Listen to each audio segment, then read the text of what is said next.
Hello दोस्तों, स्वागत है आप सभी का इस वीडियो में। इस वीडियो में हम देखने जा रहे हैं दोस्तों ऐसे टिप्स जो कि एक बिगनर्स को बहुत ही हेल्पफुल होने वाले हैं।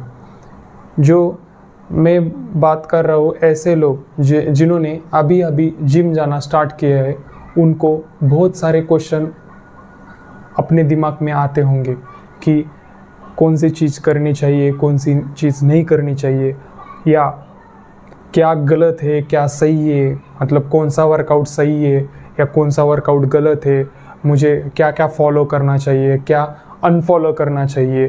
तो ये वीडियो बहुत ही इंटरेस्टिंग होने वाली है और इस वीडियो के एंड में मैंने आपको एक सीक्रेट टिप बताई है। सीक्रेट टिप ऐसे नहीं बोलूँगा कि ये सीक्रेट है, लेकिन वही आपके ग्रोथ का सबसे बड़ा रीज़न होगा, क्योंकि उसके बगैर आप जिम जाओ, सब सारे चीज़ें कर लो, वो उसके सामने पूरे फीके हैं। तो वीडियो में लास्ट तक बने रहना। तो चालू करते हैं वीडियो को। कि जब भी कोई जिम जाने के बारे में सोचता है तो सबसे पहले उसके माइंड में ये ख्याल आता है कि उसको बॉडी बनानी है।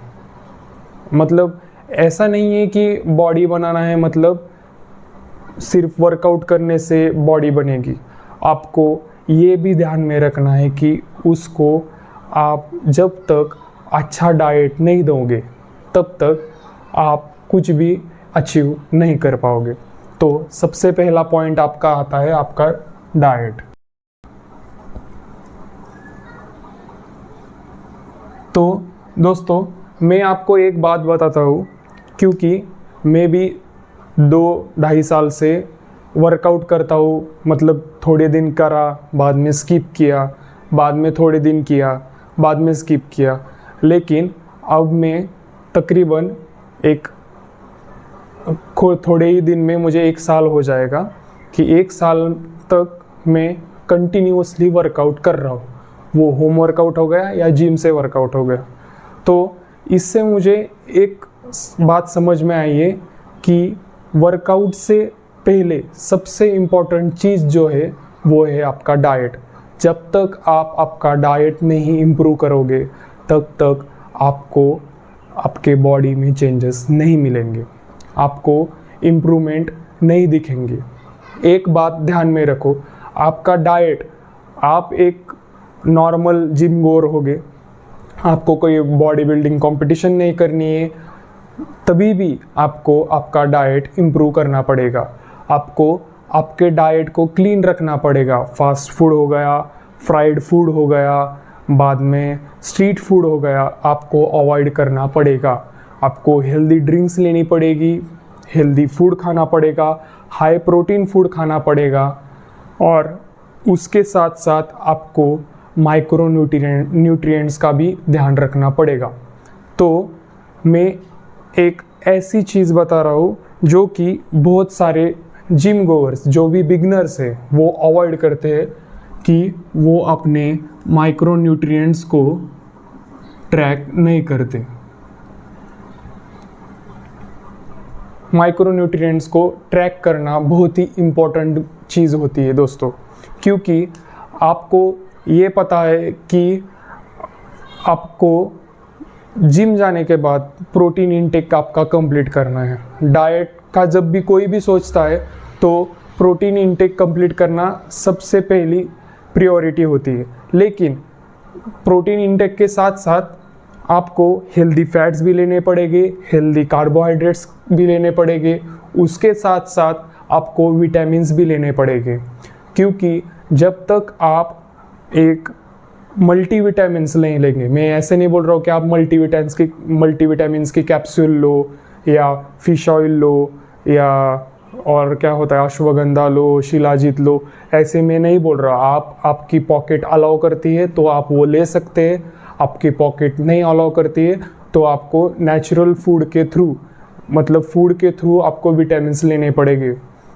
एक बात क्लियरली आपको ध्यान में रखना पड़ेगा, आप 80% आप वर्कआउट, मैं बोलता हूँ आपकी बॉडी रिकम्पोजिशन या बॉडी जो भी आपकी ग्रो करेगी वो 100% में से 80% आपका डाइट होगा और जो 20% है वो आपका वर्कआउट होगा।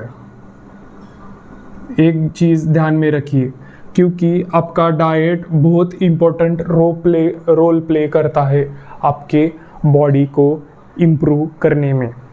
आपको भी लगता है कि आपका भी बाइसेप्स ऐसा हो, या आपको भी लगता है कि आपकी चेस्ट बेटर हो, आपको भी लगता है कि आप अट्रैक्टिव लगे 4 लोगों में, तो एक बात ध्यान में रखिए कि आपको वर्कआउट के साथ साथ आपको आपका डाइट भी इम्प्रूव करना है। तो चलो नेक्स्ट चीज़ मैं बताता हूँ कि बाद में उसके बाद एक चीज़ ध्यान में रखिए कि बहुत सारे लोग क्या करते हैं कि जब भी जिम जाना चालू करते तो वो कार्डियो करना बंद कर देते। तो सबसे पहले आप एक चीज़ ध्यान में रखिए कि आपके पूरे बॉडी में सबसे इम्पोर्टेंट आपका मसल है, आपका हार्ट। उसको आपको ट्रेन करना ही पड़ेगा। जब तक आप अपने हार्ट को ट्रेन नहीं करोगे तब तक आपकी बॉडी काम नहीं करेगी। एक चीज़ ध्यान में रख लीजिए, उसके लिए आपको सबसे इजी वे है कार्डियो करना। कार्डियो आप कभी भी कर सकते हैं। आप चलिए, आपका गोल होना चाहिए 8000 step, 9000 step, 10,000 step daily complete करने हैं। आप खाना खाने के बाद भी चल सकते हैं, ऑफिस में चल सकते हैं, जो स्टूडेंट है वो कॉलेज में चल सकते हैं, बाहर ऐसे भी घूमते हो तो आप कहीं पर भी चल सकते हो। एक चीज़ आपको ध्यान में रखना है कि आपको वो गोल कंप्लीट करना है, क्योंकि कार्डियो के बहुत सारे फ़ायदे होते हैं कि उससे एक तो आपका जो अनवांटेड फैट है आपके पेट के ऊपर, जो भी चर्बी है वो धीरे धीरे करके आपकी चर्बी कम हो जाएगी। लेकिन एक चीज़ ध्यान में रखिए कि बॉडी को ग्रो करना एक बहुत स्लो प्रोसेस होता है, बहुत स्लो होता है, क्योंकि आप बॉडी बना रहे हैं, मैगी नहीं। एक चीज़ ध्यान में रखिए। तो उसके बाद कुछ लोग ऐसे भी होते हैं कि अब हो गया जिम जाना चालू कर दिया तो वो क्या कर देते हैं, टू मच कार्डियो कर देते, तो ज़्यादा कार्डियो कर लेते। तो मैं तो ऐसे बोल रहा हूँ कि अब 1.5-2-3 घंटे भाग लिया, उससे कुछ नहीं होगा भाई। आपको सिर्फ रैपिड फैट लॉस होगा, लेकिन उसके साथ आपका मसल लॉस भी होगा। एक चीज़, वो भी चीज़ आपको ध्यान में रखना है कि आपको ज़्यादा भी कार्डियो नहीं करना है, उससे आपकी एनर्जी भी लो हो जाएगी और उसके साथ आपका मसल भी लॉस हो जाएगा। ये भी चीज़ आपको नोट करके रख लेना है। उसके बाद मैं आपको बताने वाला हूँ कि आपका डाइट हो गया, माइक्रो न्यूट्रिशन हो गया, बाद में आपका कार्डियो हो गया। टू मच कार्डियो भी करना अच्छा नहीं होता है, सही है। एक चीज़ वो भी ध्यान में रख लीजिए। और मैं आपको ये बताने जा रहा था कि जो सीक्रेट टिप्स है या सीक्रेट ट्रिक है वो है आपकी कंसिस्टेंसी। 1 महीने में बॉडी नहीं बनेगी, 2 महीने में नहीं बनेगी, 3 महीने भी नहीं बनेगी। आपको 1 साल तक घिसना पड़ेगा, साल तक आपको वर्कआउट करना पड़ेगा, जिम जाना पड़ेगा, डाइट फॉलो करना पड़ेगा, तब जाके आपको कहीं इम्प्रूवमेंट या आपके बॉडी में चेंजेस नज़र आएंगे। वो चीज़ आपको आपके माइंड में सेट करके रखना है कि हमें ये चीज़, मतलब आप जिम जा रहे हैं, आपको बॉडी बनानी है, अच्छी बॉडी बनानी है, तो आपको ये दिमाग में फिक्स कर लेना है कि बाबा ये मुझे लाइफ टाइम करना है। मतलब आप सुबह उठ के जैसे ब्रश करते हो, वो ज़रूरी चीज़ नहीं होती ब्रश करना। क्यों, आप ऐसे भी थोड़ा सा पानी डाल के मुंह में डायरेक्ट कुछ भी खा सकते हो, लेकिन आप ब्रश करते हो क्योंकि वो आपकी आदत है। आपको जिम जाने की आदत डालनी पड़ेगी, रोज़ जाके आपको जिम जाना पड़ेगा, रोज़ आपको डाइट फॉलो करना पड़ेगा, तभी आप अपनी बॉडी बना पाओगे। ये आपको अपने माइंड में फिक्स कर लेना है। और उसी के साथ और एक मैं ट्रिक दे रहा हूँ, वो है कंपैरिजन करना।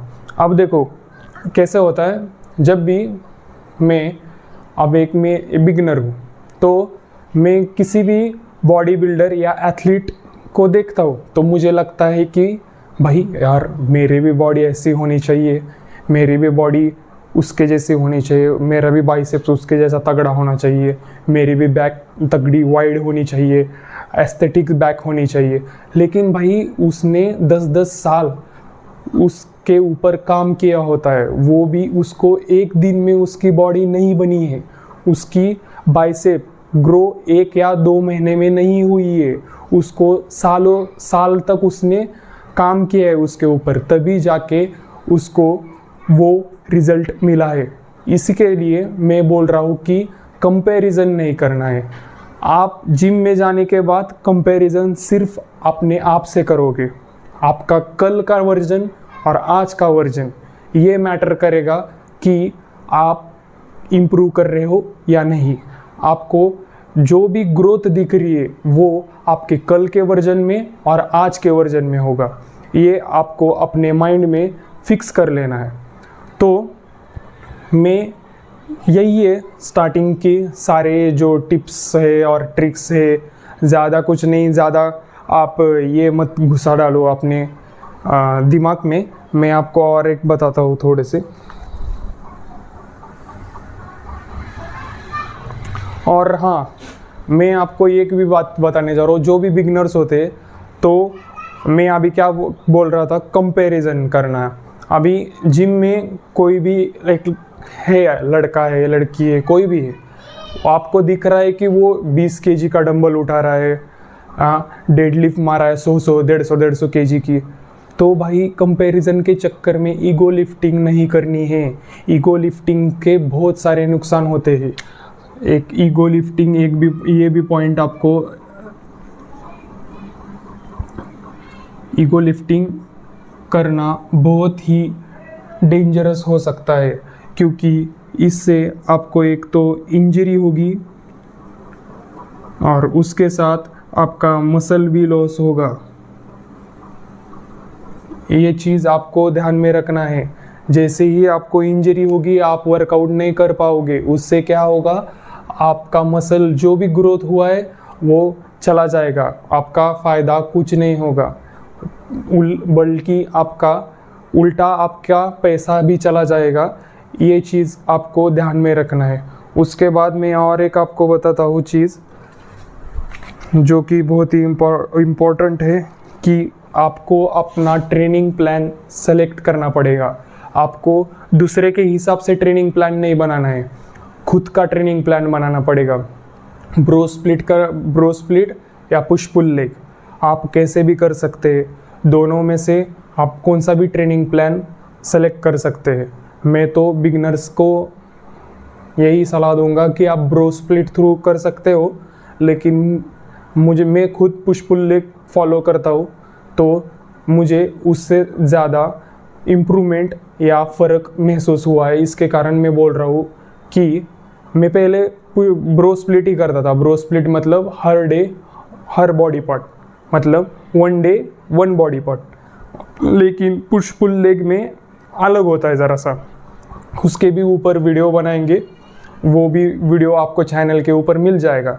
लेकिन मैं यही बोल रहा हूँ दोस्तों कि आप बिगिनर हैं तो मैं क्या बोल रहा हूँ कि आप बहुत सारे लोगों में से अलग हो, क्योंकि आप अभी जिम जाना चालू कर रहे हो, आप अपने ऊपर काम कर रहे हो। ऐसा नहीं है कि जिम में जाकर आपको रिजल्ट मिल रहा है, नहीं मिल रहा है, ये प्रोसेस स्लो होने के कारण आपको समझ में नहीं आएगा। लेकिन आपको ये चीज़ ध्यान में रखना है कि आप अपने आप को टाइम दे रहे हो, जो कि आपके माइंड को इम्प्रूव करेगा, आपके बॉडी को इम्प्रूव करेगा, आपका माइंडसेट चेंज करेगा, आपकी बॉडी चेंज करेगा, आपकी बॉडी भी ग्रो करेगा। तो आपको ये वीडियो अच्छा लगा हो, इम्पोर्टेंट लगा हो, या आपको ज़रा सा भी लगा हो कि कुछ तो आपको हेल्प हुई है इस वीडियो से, तो प्लीज़ चैनल को सब्सक्राइब करो और वीडियो को लाइक कर दीजिए, और ऐसे ही हमारे साथ जुड़ते रहिए। जय हिंद दोस्तों, थैंक यू।